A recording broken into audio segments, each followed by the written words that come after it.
A group of heavily armed Muslim extremists are now in custody in New Mexico. Officials saying there are 5 adults, including the 2 men you see on your screen, are facing child abuse charges after authorities discovered they were hiding 11 children between the ages of 1 and 15 in a remote compound. The local sheriff describes it as the saddest living conditions and poverty he's ever seen, with the kids having only dirty rags for clothing. Amid other horrifying details, they were starving. Joining us now with more is Monique Jacobson, Cabinet Secretary for New Mexico's Children, Youth, and Families Department. Monique, I read this morning. It took my breath away. Tell us what you know. So it's certainly heartbreaking. The children are in our custody now. And, you know, our focus has been and will continue to be really the safety and well-being of these children. What do they look like?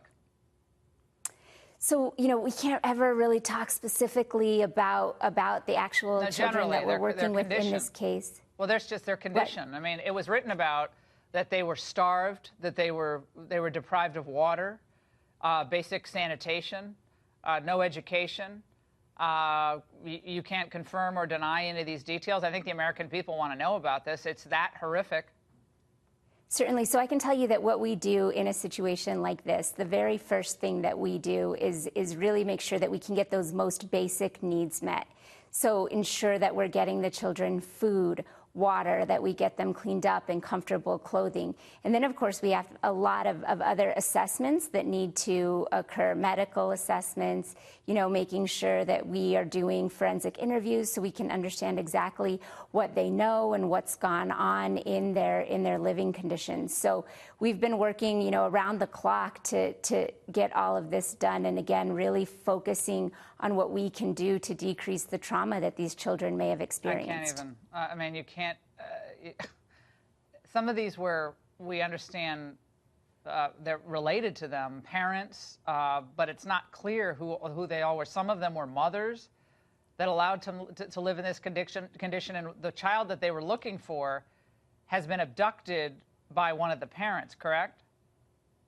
That's my understanding, yes, that's how they ended up coming to that site. But they've never been, it hasn't been found yet, correct? That's correct. That's not one of the children that we have in our custody. Right. Are any of the children saying anything about, you know, why this happened to them, especially the older children? Did they give you any insights yet?